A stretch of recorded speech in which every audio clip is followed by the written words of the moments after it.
আমরা তো কাতলা মাছ, ভেটকি মাছ এসবের পাতুরি খেয়ে থাকি, কিন্তু আমি আজকে বানিয়েছিলাম তেলাপিয়া মাছের পাতুরি। আজকে বাজারে গিয়ে একদম টাটকা তেলাপিয়া মাছ নিয়ে এসেছি। তো আজকে তেলাপিয়া মাছের পাতুরি হবে। তো এবারে মাছটা আমি কেটে ভালোভাবে ধুয়ে নেব। তো পাতুরি বানানোর জন্য আমি প্রথমেই এখানে কালো সর্ষে নিয়ে নিচ্ছি। আমি এখানে 1.5 টেবিল চামচ কালো সর্ষে নিয়েছি। একই পরিমাণ সাদা সর্ষে নিয়েছি। হাফ চামচের মতো পোস্তদানা নিয়েছি। আর আমি এখানে একটুখানি আদা এবং 2টো কাঁচা লঙ্কা নিচ্ছি। এই সবকিছুর মধ্যে আমি সামান্য নুন দিয়ে দিচ্ছি। এবারে আমি সবকিছু কিছুক্ষণ ভিজিয়ে রেখে বেটে নেব।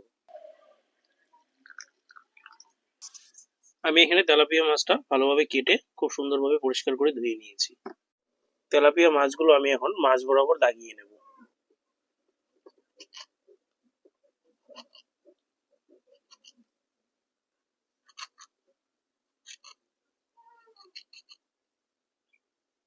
এই যে এখানে সবকিছু বাটা হয়ে গেছে, এবারে মাছের মধ্যে দিয়ে দেবো।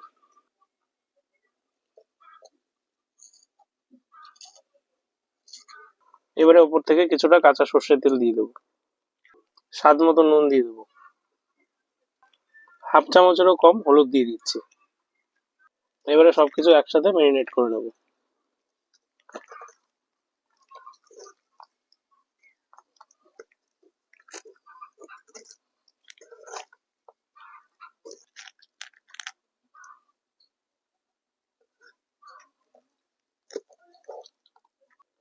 মাছ এখানে ম্যারিনেট হয়ে গেছে। এবারে সেকে রাখা কলা পাতায় দিয়ে দিচ্ছি।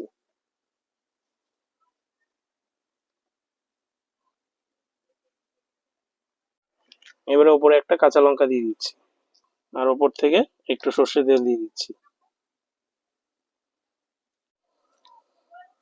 এবারে কলা পাতাটা মুড়িয়ে ভালোভাবে বেঁধে নেব।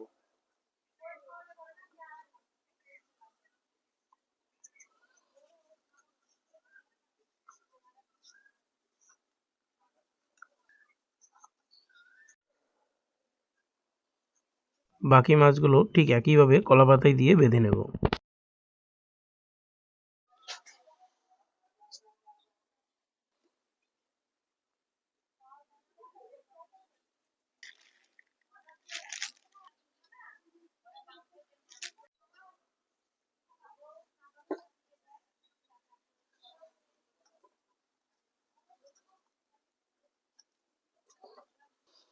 এই যে এখানে সব পাতুরিগুলো বেঁধে নিয়েছি, এই যে দেখতেই পাচ্ছেন।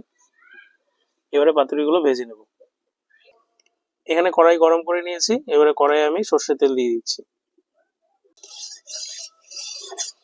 তেল গরম হয়ে গেছে, এবারে পাতুরিগুলো দিয়ে দিচ্ছি।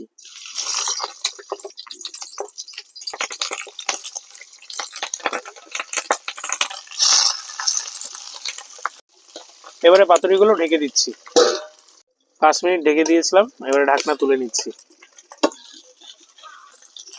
এবারে পাতুরিগুলো পাল্টে দেব।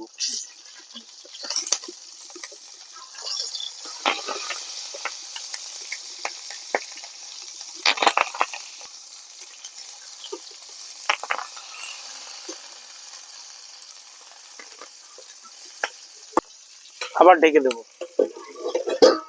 আমি এখানে আরো 5 মিনিট ঢেকে দিয়েছিলাম, এখন ঢাকনা তুলে নিচ্ছি। পাতুরিগুলো পাল্টে দিয়ে আর 2-3 মিনিট উল্টে পাল্টে ভেজে নেব।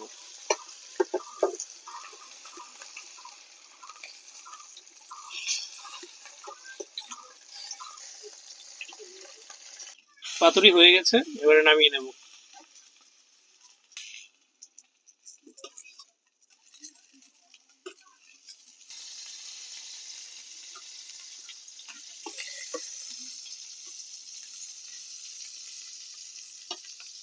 আমি এখানে একটা পাতুরি খুলে দেখে নিচ্ছি কেমন হয়েছে।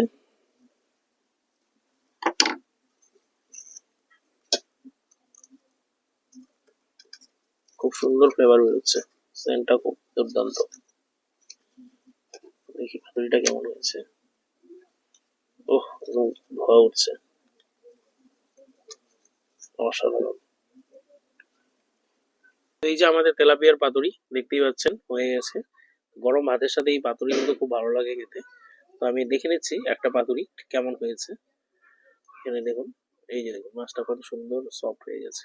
এই যে দেখুন, একদম সফট হয়ে গেছে। এই যে